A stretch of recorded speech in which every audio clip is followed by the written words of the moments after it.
Assalamualaikum warahmatullahi wabarakatuh. Selamat sore, salam sejahtera bagi kita semua. Tapi pun salam sehat. Hari ini 13 Januari 2021 hari Rabu, saya akan menyampaikan perkembangan terkini pandemi global yang ada di Provinsi Lampung. Kasus suspek total 353, di mana ada kasus baru 146, kasus lama 207. Kasus konfirmasi positif total sampai dengan 13 Januari 2021 sejumlah 7.661, di mana ada kasus baru hari ini 108 kasus dan kasus lama 7.553. Kematian konfirmasi hari ini ada 11 orang sehingga total kematian ada 407. Selesai isolasi atau dalam arti sembuh saat ini berjumlah 5.651.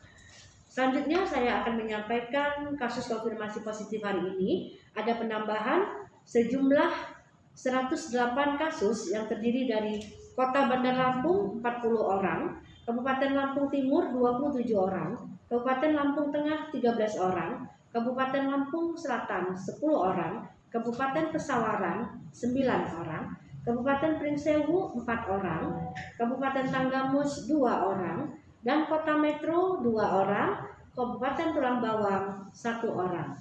Dari 108 kasus konfirmasi positif sampai dengan hari ini terdiri dari hasil tracing sejumlah 40 orang, kasus baru ada 68 orang, isolasi yang sedang menjalani isolasi mandiri ada 84 orang, dan yang dirawat di rumah sakit ada 24 orang.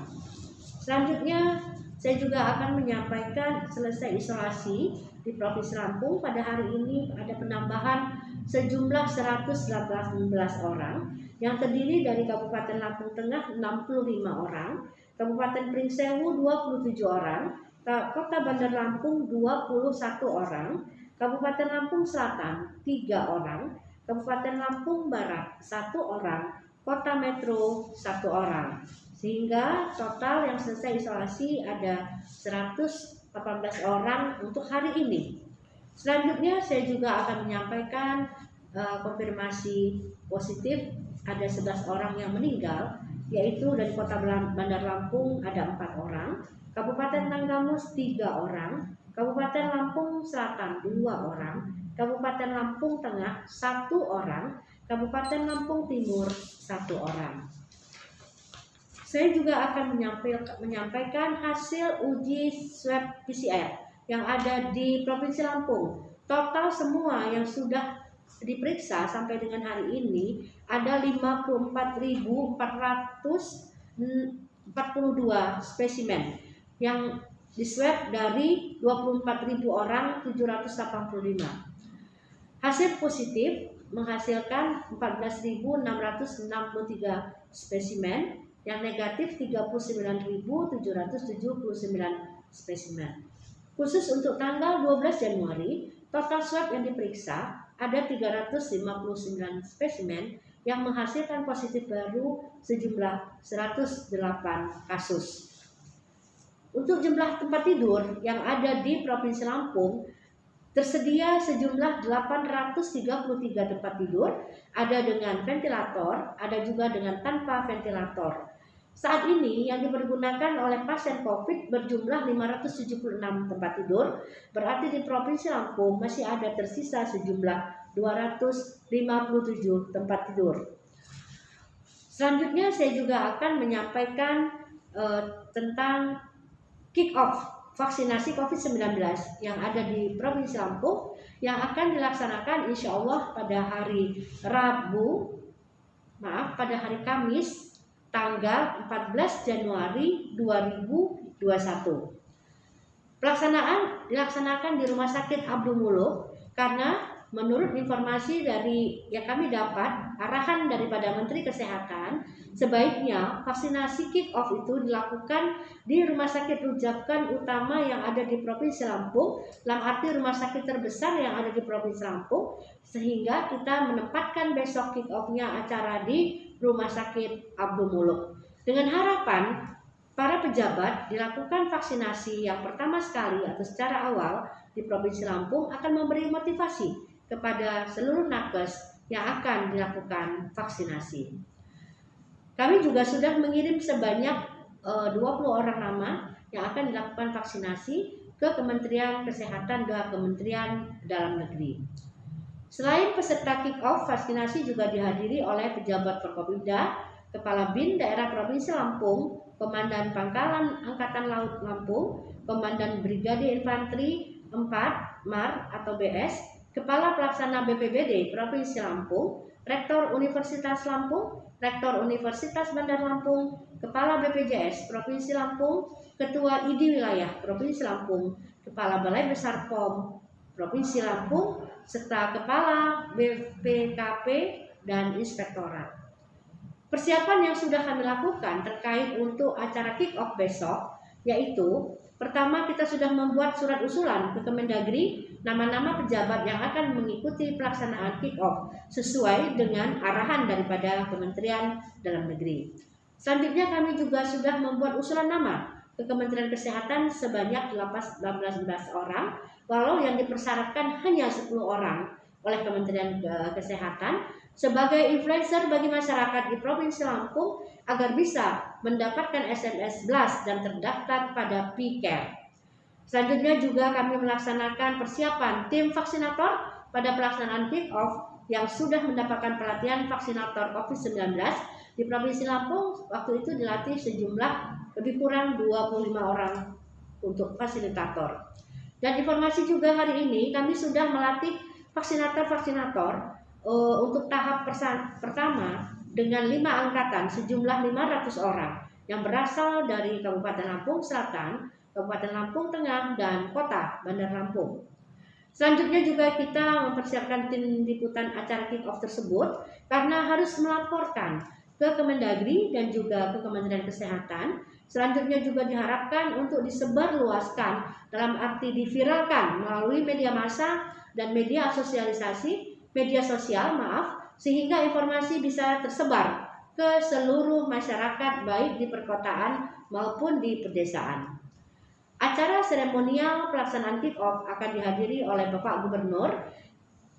Bapak Gubernur untuk besok tidak mendapat vaksinasi tahap awal karena beliau berusia di atas 60 tahun, di mana kita semua mengetahui vaksin yang akan diberikan besok adalah dari Sinovac yang diperuntukkan untuk usia 18 sampai 59 tahun. Jadi insya Allah Bapak Gubernur akan mendapat nanti pada tahap kedua. Setelah acara seremonial pelaksanaan kick-off, maka dilanjutkan dengan acara pelaksanaan vaksinasi COVID-19 sesuai dengan tata laksana yang sudah distandarkan. Sebagai berikut, besok akan ada 4 meja. Ya, yang pertama adalah meja 1, meja pendaftaran atau registrasi. Meja kedua adalah meja screening, di mana meja screening ini kita lakukan penapisan terhadap yang akan divaksinasi tentang kesehatan yang bersangkutan, apakah layak untuk diberikan vaksinasi atau tidak. Sedangkan meja ketiga itu adalah meja untuk tempat pelaksanaan vaksinasinya atau kita sebut dengan meja penyuntikan. Selanjutnya meja 4 adalah meja observasi, di mana setelah divaksinasi para yang diberikan vaksinasi tersebut kita amati, kita observasi apakah ada gejala ikutan setelah dilakukan vaksinasi COVID-19. Selanjutnya juga kita menyiapkan ruang P3K standby beserta peralatan dan juga tim Code Blue dari Rumah Sakit Abdul Muluk. Setelah selesai diobservasi selama lebih kurang 30 menit, peserta diobservasi untuk memantau terjadinya kejadian ikutan pasca imunisasi. Ya, mudah-mudahan kita berdoa besok tidak ada satupun dari yang kita berikan vaksinasi akan ada gejala KIPI-nya. Jika selama observasi 30 menit tidak terjadi kejadian ikutan pasca imunisasi, maka peserta vaksinasi diizinkan untuk pulang. Suntikan kedua akan dilaksanakan 14 hari setelah suntikan yang pertama. Vaksin yang diberikan kepada pejabat pada tanggal 14 Januari 2001 dalam arti kick-off untuk Provinsi Lampung vaksin COVID-19 berasal dari Sinovac yang sudah mendapatkan sertifikasi halal dan dari MUI dan juga sudah mempunyai emergency use authorization dari Badan POM dengan nomor 2057300143A1. Demikian yang dapat saya sampaikan untuk acara kick off vaksinasi COVID-19 besok yang ada di Provinsi Lampung. Saya tetap mengingatkan kepada masyarakat, vaksin bukan obat. Vaksin terbaik bagi tubuh kita sebelum vaksin yang sebenarnya kita akan terima adalah tetap dengan menjaga protokol kesehatan, yaitu dengan memakai masker, menjaga jarak, melakukan cuci tangan di bawah air yang mengalir minimal 10 detik dengan sabun atau selalu membawa hand sanitizer, dan yang terakhir adalah hindari kumpulan orang. Dengan kita melakukan protokol kesehatan dengan ketat, insya Allah kita bisa terhindar dari COVID-19 dalam arti kita bisa memutus rantai penularan COVID-19. Pandemi global COVID-19 ini bisa kita lalui bersama dengan cara bekerja sama antara pemerintah tentu dengan masyarakat. Masyarakat tugasnya adalah patuhi protokol kesehatan, sedangkan pemerintah bertugas adalah 3T dan I, yaitu test, tracing, treatment, dan juga isolation. Demikian beberapa hal yang dapat saya sampaikan. Jangan panik, karena panik bisa menurunkan imunitas tubuh, dan jangan lupa bahagia, karena bahagia itu merupakan obat dari segala penyakit. Dan yang pasti kita tetap berdoa kepada Allah Subhanahu wa Ta'ala agar kita tidak terpilih untuk menderita COVID-19. Demikian beberapa hal yang dapat saya sampaikan. Salam sehat, salam tangguh, salam kemanusiaan. Wabillahi taufiq wa hidayah. Wassalamualaikum warahmatullahi wabarakatuh.